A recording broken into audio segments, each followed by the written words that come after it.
Hey everyone, welcome back and happy, well, technically Thursday. It's interesting because now with Bravo adding 2 Real Housewives of Miami episodes, it's like throwing me off a little bit.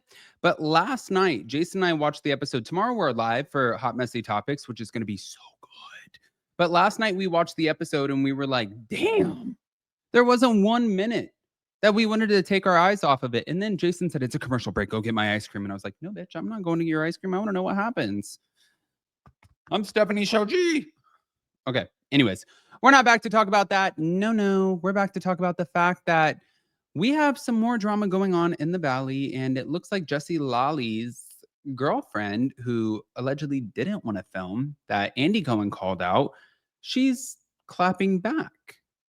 I love a good clapback. And then we have, of course, a couple clips to play for you. So smash the like button, show some love. If you're not subscribed, get subscribed. Welcome back to 2, and let's...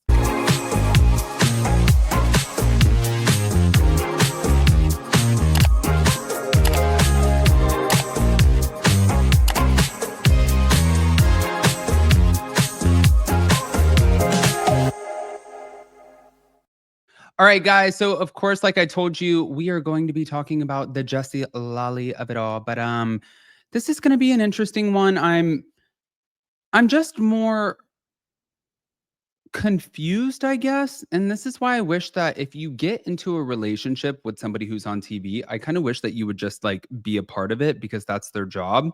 I don't really understand being with somebody in the public eye, and unless it's like a singer or somebody like that who's like a real star.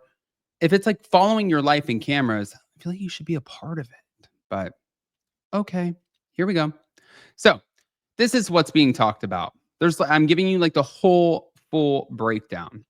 Lacy Nicole, who is Lally's girlfriend, she clapped back at Michelle because Michelle claimed that Lacy issued legal threats after the season 2 finale party. Now, it was clarified via some of the TikTok comments under at the Bravo Holic, but she denied ever threatening legal action. She said, I never threatened anything legal to Michelle after this night. I was never suing her. She didn't even have a lawyer. And she also stated she only sent one letter in June over a recorded statement where Michelle allegedly said that Lacy endangered kids, which Lacy called both damaging and untrue. So she talked about how Michelle personally replied without an attorney, assuring that she wouldn't repeat that statement. And she felt backed in a corner. She said, I was being labeled as Sue Happy. And I was being criticized as a person who's trying to be a parent. That's why I always say, when it comes down to these things, I truly, truly feel like this is one of those situations where it's like, you have to get every side of the story. Now, I'm not saying what she's saying is right and what Michelle is saying is wrong. I am not saying that. But I learned this at a really young age. Like, there's 3 sides to every story. There's your side, their side, and there's the truth somewhere in the middle. We all know it's an old saying. But that's why, I mean, Lacy was painted as the villain, and she very well could be the villain. But with this, it's like, are you? I don't know. Now, she showed, as far as like the reunion party, she showed up after cameras went off, so it wasn't a close set, but she claimed that Michelle's drunk boyfriend grabbed her, prompting her to leave. And she mentioned that Jasmine Goode has video proof of the incident and alleged that Michelle begged her to delete it. Now, Michelle said at the reunion that her attorney advised her not to discuss what happened in reference to an alleged legal threat from Lacy after the finale party, and she implied that she was threatened legally by Lacy. However, looks like Jasmine Goode, she allegedly holds the video footage of the altercation between Lacy and Michelle. And according to Lacy, Michelle attempted to get Jasmine to delete that video.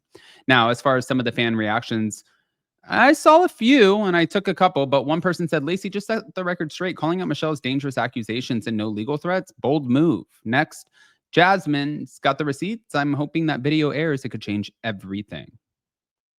Third one, Lacy being painted as Sue Happy was wild. This response shows me that she's not playing into the narrative. And the last 2 were Michelle claimed legal backup, but Lacy says no lawyer. Makes you wonder who's twisting things. Finally, Drama, video evidence, legal threats, or lack thereof. The finale just got next level. Yeah. Well, and then Lacy, her exact words were, "Okay, copy and pasting, LOL. Well, now I low key want to defend myself, LOL. I never threatened anything legal to Michelle after this night. I was never suing her. She didn't have a lawyer. I sent her and only her one letter in June, a statement that she filmed saying where she said, I endanger kids, and this is both damaging and untrue. And she personally replied, no lawyer needed, and said that she wouldn't say that again. And I don't know how that steamrolled into her and Janet dragging me about being sue happy. But by the way, I've never sued anyone in my life, LOL. And I felt totally backed into a corner about looking like a bad parent slash person. And at the finale, I showed up after the cameras were down. So it wasn't a close set. Her drunk boyfriend grabbed me and I left. And that's what happened. And Jasmine has a video and Michelle begged her to delete it. And I assume because she's screaming and not me. And I hope they air the security footage. Mm. The girl is like, roll the tape. When somebody says roll the tape, that makes it a little bit dangerous. I'm not going to lie. But next, this one got me a little bit. Thank you to the Bravo investigator. Is there a world in which you and Rachel become friends again? Ooh, I don't know that we would ever be friends again, but I would be open to a conversation. For your benefit or for her benefit?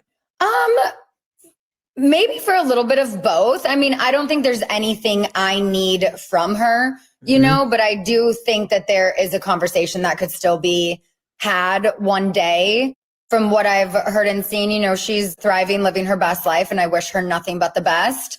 I don't know that there is a need for, it's not like we need a closure conversation or anything like that, but we do still have some mutual friends. And if one day our paths crossed and she wanted to talk, I would be open to that. But I'm certainly not going to be the one reaching out. I'm blocked on everything. So I think that says enough. But yeah, wish her the best. Is there a world in which you and Rachel become friends again? Ooh, I don't know. Okay. And next. Now, what I'm curious about is why we never saw a resurgence or like anything about Kristen and Michelle's friendship. Because remember, season 1 ended with Michelle saying she would no longer be friends with Kristen. During the season, Michelle honestly did a pretty good job about like being around Kristen and being positive. Even like with the when they went to Hawaii, she like wore Kristen's shirt, like the engagement shirt, and she was super happy for her when they got engaged. But like, you know, the only one little thing was like that Mexican restaurant thing, which got shut down pretty quick. So I am curious why it got to this level with Janet, but not with Michelle.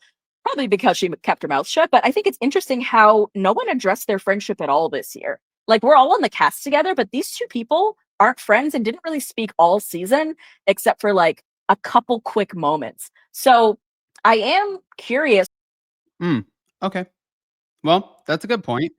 Listen, at the end of the day, I guess I'm more interested to see, first of all, if you want to be friends with Ariana, I wouldn't even entertain a conversation with Raquel, but I think that ship has sailed with Ariana. So maybe she is entertaining a conversation with Raquel or Rachel, or I don't even know what the girl calls herself anymore. The sound bath healer. Girl. No. Pop off in the comment section though. Let me know.